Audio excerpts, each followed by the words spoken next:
You're listening to Dodge Movie Podcast.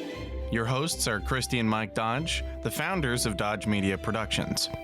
We produce films and podcasts, so this is a podcast about films. Join them as they share their passion for filmmaking. Hello, fine audience. We are going to highlight some of the reviews that we've gotten that we're so grateful for on iTunes. And we would love to read your review on our podcast as well. So go to iTunes or your favorite podcast app and review our shows. I'll look at the other apps and maybe once in a while we'll read some reviews. Sound good? Sounds great to me. Okay. So on the day we launched our podcast, a loyal listener, Chrissy Haddad, gave us a great review. She said, "This is so much fun. Love this podcast. Dodge Movie Podcast is so fun. What an awesome listen. So filled with information, but also humor and just a top-notch production. Highly recommend." High fives. Yes. Yeah, we love those 5-star reviews. So please share your reviews and we might read it here on the podcast. Hello, everybody, and welcome to this, our first episode in the month of April. Welcome to our month of chase films. We're kicking it off with a film that I discovered in film school. It is as old as me. It debuted the year I debuted, 1971. It's called The French Connection. Now, in my teen years and like early 20s, this just seemed like a boring movie to me. But in film school, I was captivated by this movie largely because the director, William Friedkin, broke so many rules and laws, really. Well, that was the 70s in New York City. I don't think rules and laws were a big deal. True, very true. I think as a lifelong rule follower, there is a bit of excitement. But as I look back on it, as we'll talk about, he could have killed people. What's the line between guerrilla filmmaking and danger? Yeah, it was very thin for William Friedkin. He played with that boundary a little bit. He did. So we are going to talk about The French Connection today. Like I said, it debuted in 1971. It starred Gene Hackman, Roy Schneider, Fernando Rey, which there's a very funny piece of trivia. Yeah, about casting of Fernando Rey. Basically, William Friedkin picked a different actor. He told the casting director the wrong actor. And when Fernando showed up, he was like, "That's not the guy that I hired." All actors look alike? And he was kind of stuck with poor Fernando. I hope Fernando didn't hear that story until much, much later. Yeah, or maybe he heard it at the premiere. Right. Tony LoBianco, and interestingly enough, Charles Bronson and Adam West, Batman, was considered for the role of Popeye Doyle. And Charles Bronson will come back up again in another film in Chase Month. Yes, yes. The synopsis for this film is a pair of New York City cops in the Narcotics Bureau stumble onto a drug smuggling job with a French connection. Thus the title, French Connection. Which is interesting because nowadays we don't tend to think of the French for our drug cartels. We think a little more South America. So maybe it was a little different back then. Yeah, maybe in the 70s they were getting hoity drugs or something. This movie did quite well. It won the Best Picture. Gene Hackman won the Best Actor. It won for Best Director, Best Writing, and Best Film Editing. And Roy Schneider was nominated. It was also nominated for Best Cinematography and Best Sound. So this was like a big movie that year. In fact, it was the third highest grossing film that year. So it was a big deal. Who did it beat out? Do you know? No, but we'll put that in the show notes. So let's just roll into it. Mike, what was the pickup line? What is the first line of this film? It was 3 minutes and 40 seconds into the film before we hear a recognizable line of dialogue, and it's, "What's your name, little boy?" Doesn't really map to the rest of the film, though. Quite a bit happens. Like, for those faint of heart, there's some serious violence in the first, like even before that first line. Yeah, there's some, I guess you would say, assassination would be a fair thing, and no baguettes were harmed. Yes, but if you don't take kindly to the blood and guts, kind of maybe skip ahead, I guess. Right. Yeah. Okay, so we're going to kick it off talking about let's talk about the acting of this movie, because Roy Schneider, I looked this up because I was curious where this fell with Jaws. And Jaws came 4 years after this. So he was in a movie called Clue, which I have heard of, but I feel like Roy was probably not super well known in Hollywood. I would say Jaws was his big break. Yeah, in that I sense. agree. So I think it was kind of a big deal for him to be in this, but Gene Hackman was well known. And so they were portraying two real life cops, Eddie Egan and Sonny Grosso, even though they don't use those names in the film. And they kind of hung out with them for about a month to get a feel of the characters and probably, just to shadow a New York City police officer. And Gene Hackman had a hard time portraying Popeye Doyle the way that it was written. He felt that he was uncomfortable with the racial slurs that were in the script, and he didn't want to say those words, and I can't blame him. Well, I'd heard other actors had turned down the part because they weren't comfortable with playing this kind of bare knuckle brawling cop in that era, which is interesting given that 50 years later, you would also think that there might also be some hesitancy to portray a cop who's kind of that, we used to think of it as law and order, like they're willing to knock some heads together to get to whatever the truth would be. And in this case, it's very interesting because that actual detective that Gene Hackman's character is based upon said that he used this absurd and outrageous behavior in order to put the bad guys off balance, so it was easier to get them to confess things.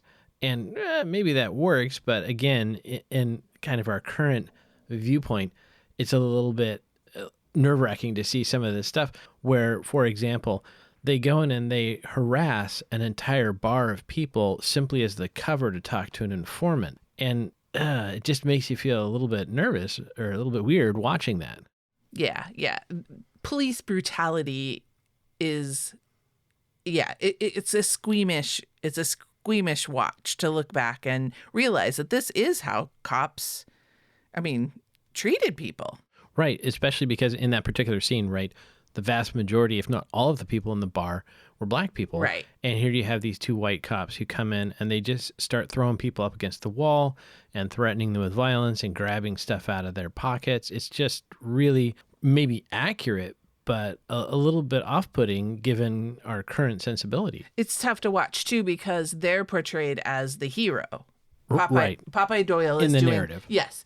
He's doing this all for the greater good and to get these hooligans off the street. But in today's filmmaking, they would be portrayed as the bad cops that need to be taken off the force. Well, you think, too, just what would a body cam do to that scene? How could you shoot that in 2021 where they would have body cams and the people in the bar would have cameras? And you think of taking that even in context, it wouldn't look bad, but certainly you could imagine editing that down. That's going to look horrific if it made it onto the news or Twitter or whatever. Absolutely.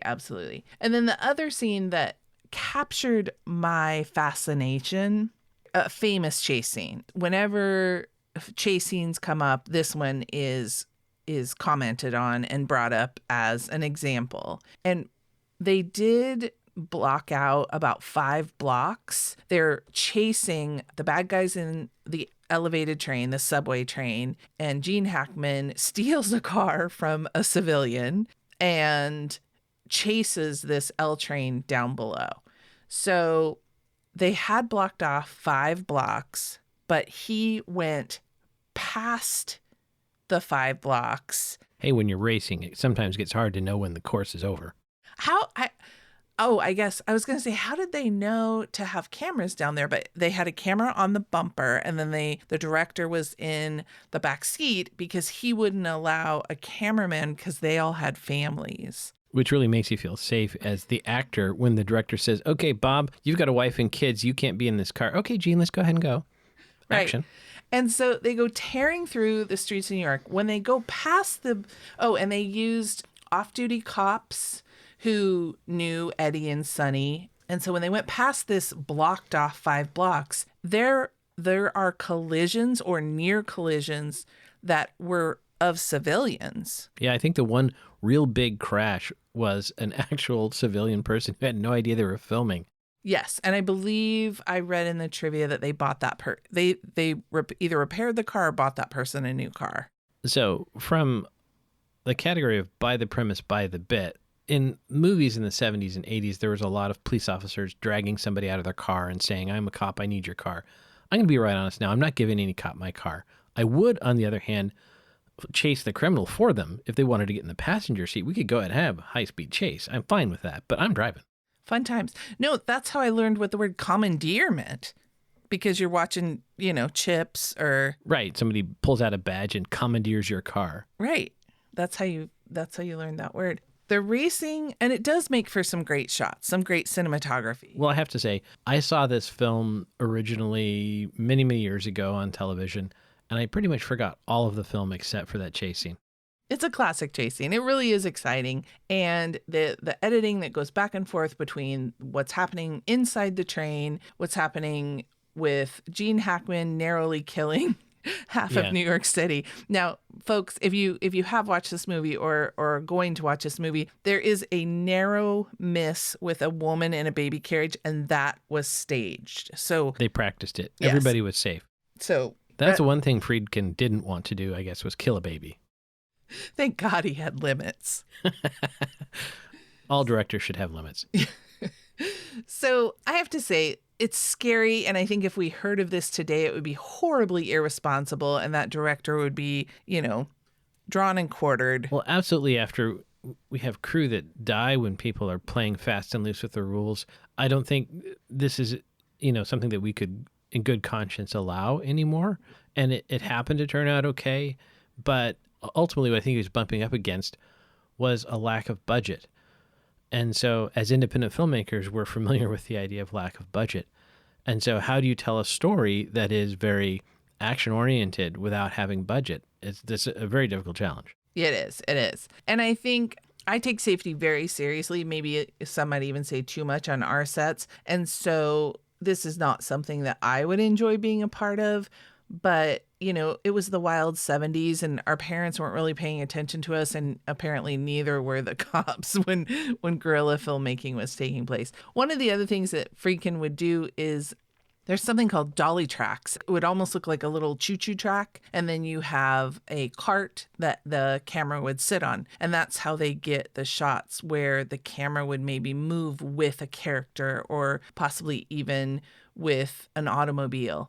And instead of laying out all the dolly tracks and using a dolly, he would use what commonly in film school it's called the cheap man's dolly or something. And basically you put your cameraman in a wheelchair.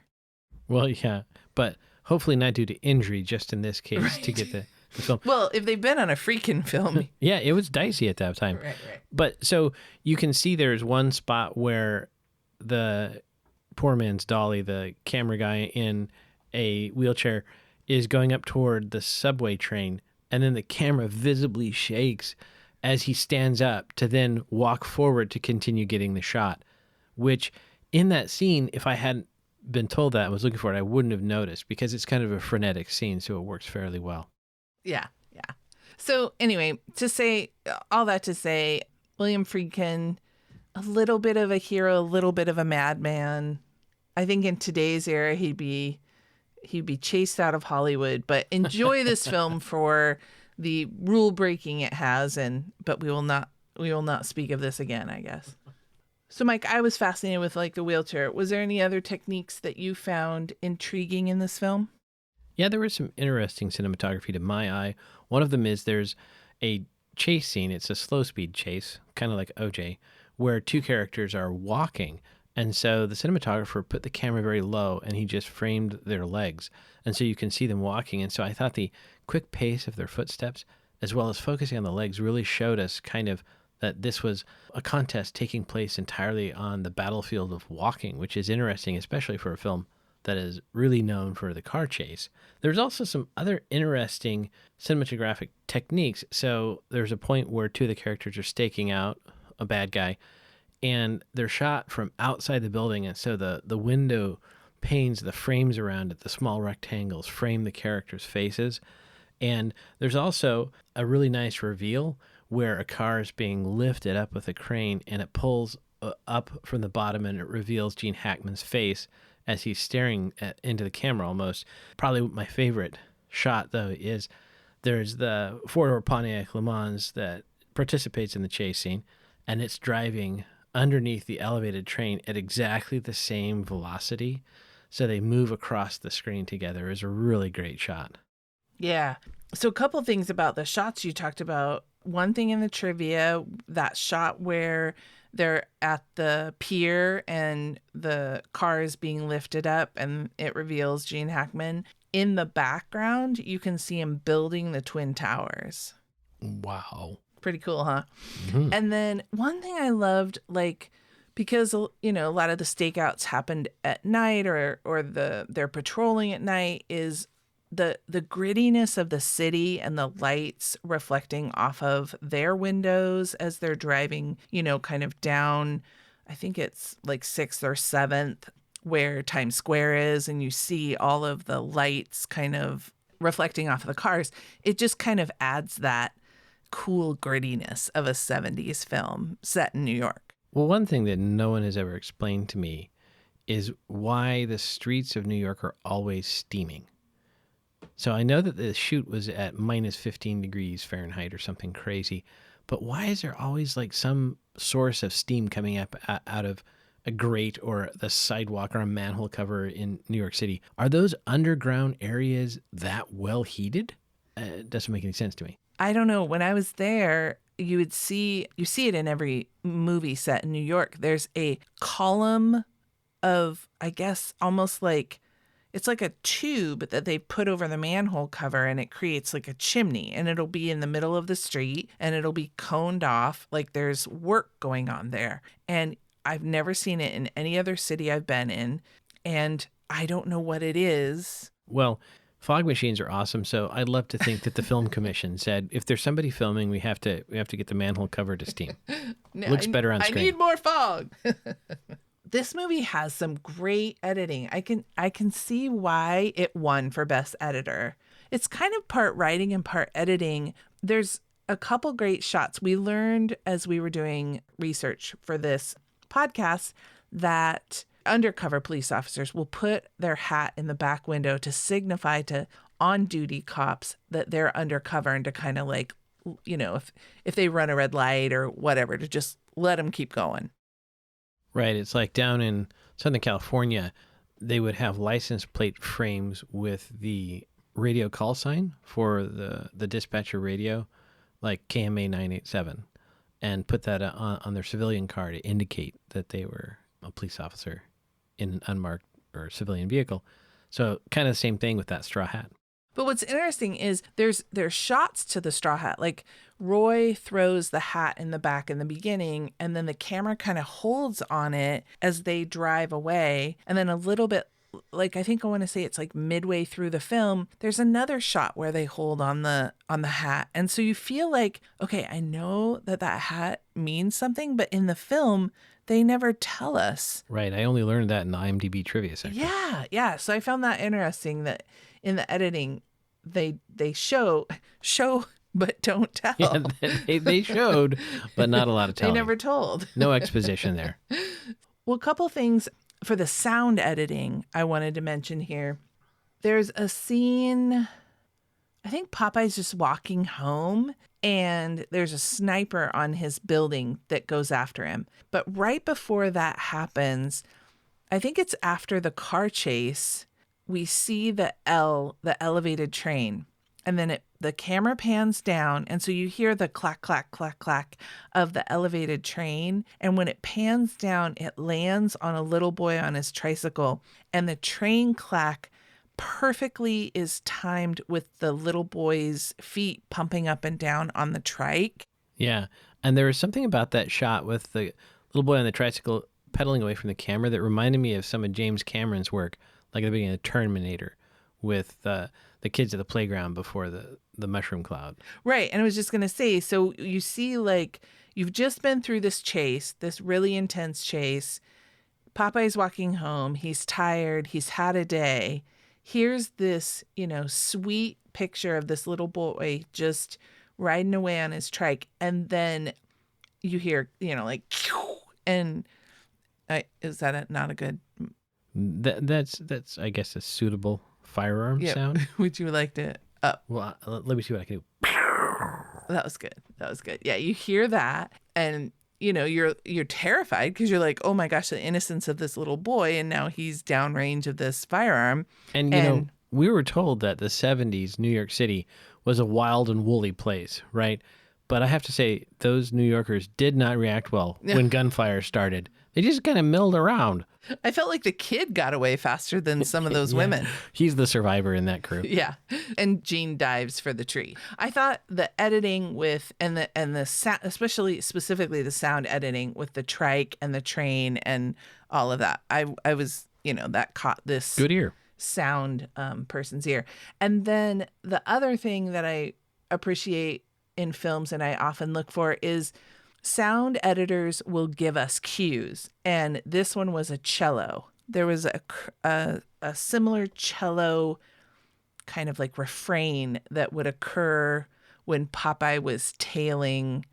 Maybe you'd call it a motif.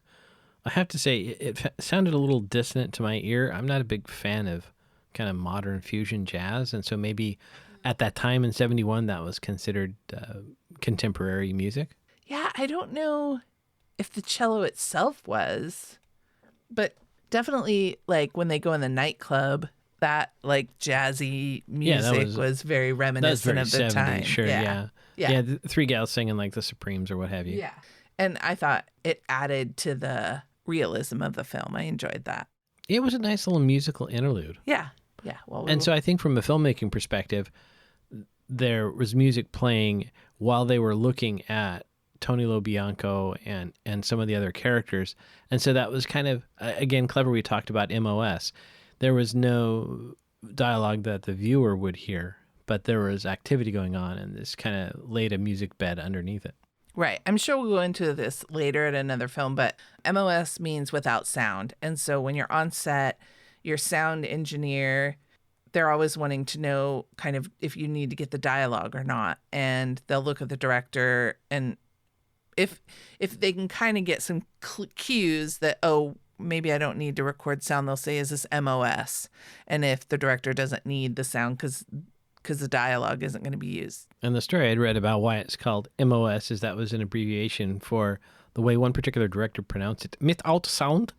Now, that could just be part of like German hating that we do now. We always make fun of the poor German guys, but I think it's just fun. Yeah, I've heard that explanation on many a set, but I've also heard another one. Yeah, my guess is it just sounds a little bit like we're throwing some shade toward the German guys. Yeah. Maybe it came around 1950. They started saying that was where it started. Yeah, I'll do some research. We'll get to the bottom of MOS. Yes.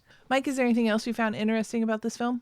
Well, it definitely is period accurate. It shows that it's a film that was made in the 70s. And so we talked a little bit before about the inappropriate racial terms that they used. And a couple other things that I thought were very interesting that are of that era is there's a building where there's no 13th floor. So the floors are listed above the elevator, and you see it go from 12 to 14.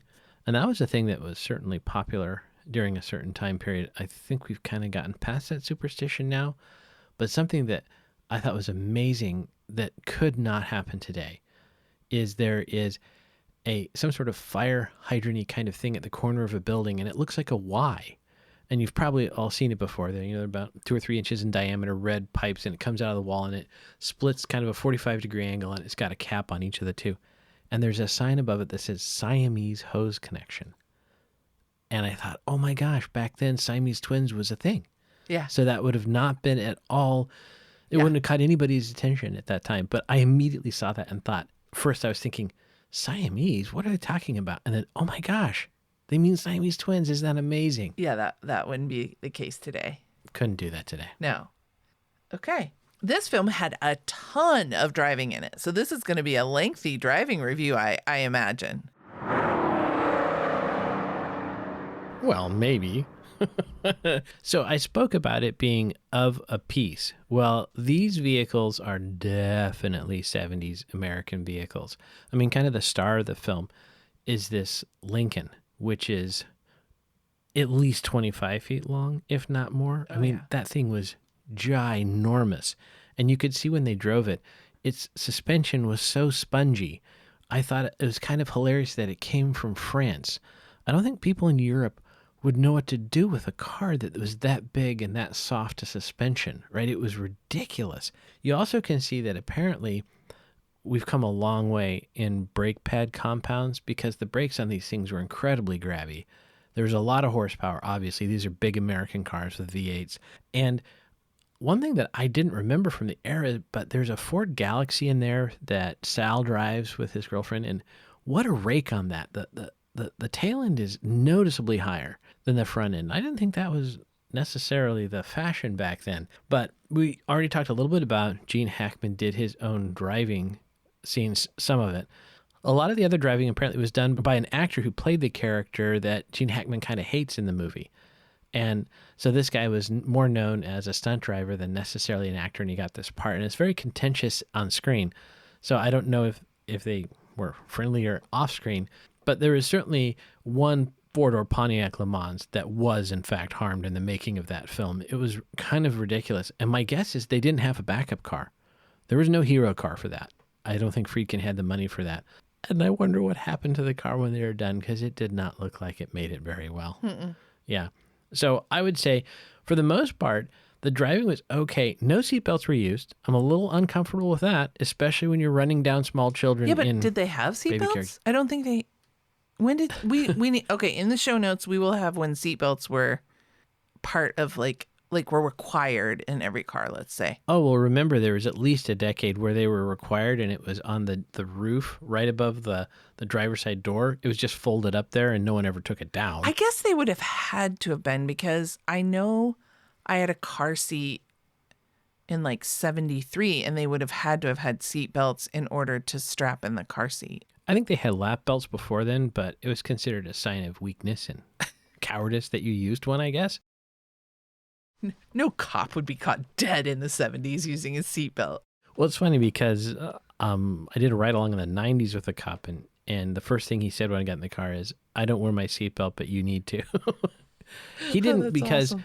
He said the shoulder strap caught on his badge, and when he would get out to chase a bad guy, it would tear the badge off, and he'd have to buy a whole new shirt. It was just too expensive, so he stopped wearing his seatbelt. I think maybe they should get a usability person in to fix that problem. Right. But yeah. So in general, the driving as we see it is pretty good. So credit except for the one scene.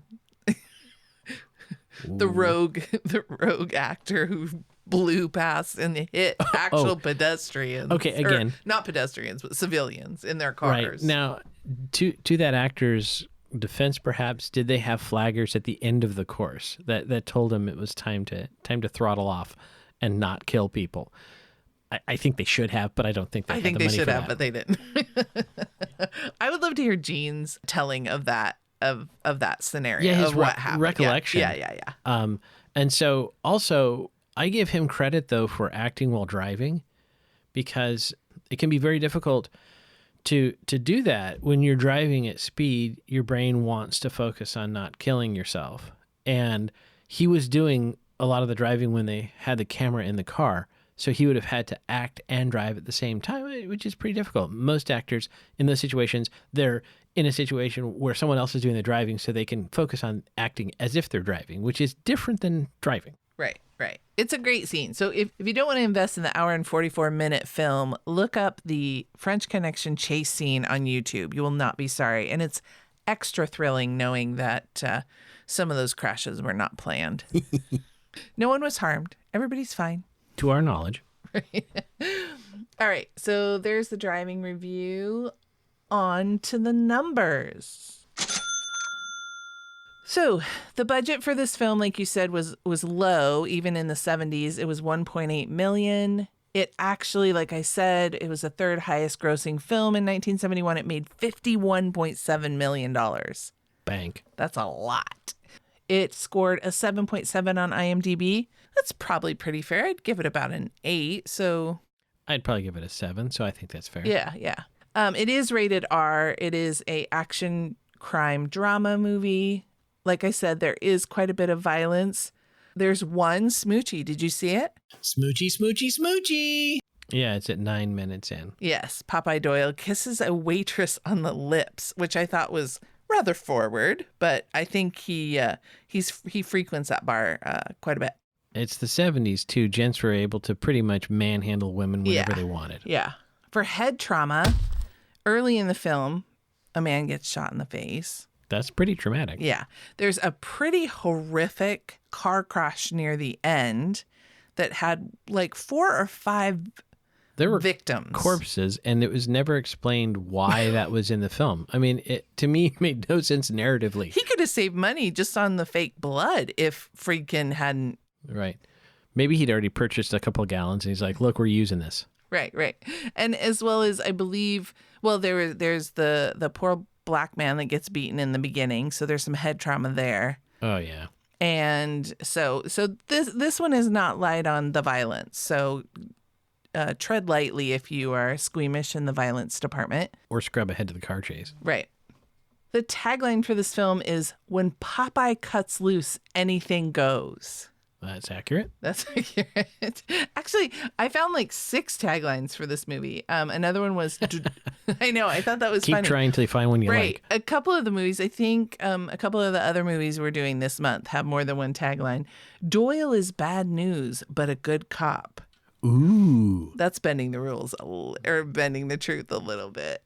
And the time is just right for an out and out thriller like this. No. Should have stuck with the first one. Yeah, somebody in marketing got involved. Right. Okay, guys. So that's our talk, I guess you would say, on the movie The French Connection. Let us know if you watched it. Like, shoot us an email. Tell us what you thought. Was this the first time you watched it? Did you watch it before? Give us some feedback on The French Connection and what you thought, how it's held up 50 years later. Yeah, and which of my comments were best? Right. So what we're going to do this month is we're kind of doing a throwback film, like a film from kind of our childhood, the 70s, and then we're going to do a more modern film. So next week, we are going to talk about the 2017 version of Chips, the movie. Dun, dun, dun, dun. Oh, no. Stop. Can't go further. Right. So watch Chips, 2017 version. The I Dak guess it's Shepard version. Yeah, it's the only film, not the TV show, the film. And tune in next week when we talk about that film. Dodges never stop, and neither do the movies. Thanks for listening to Dodge Movie Podcast with Christy and Mike Dodge of Dodge Media Productions. To find out more about this podcast and what we do, go to dodgemediaproductions.com. Subscribe, share, leave a comment, and tell us what we should watch next. Dodges never stop, and neither do the movies.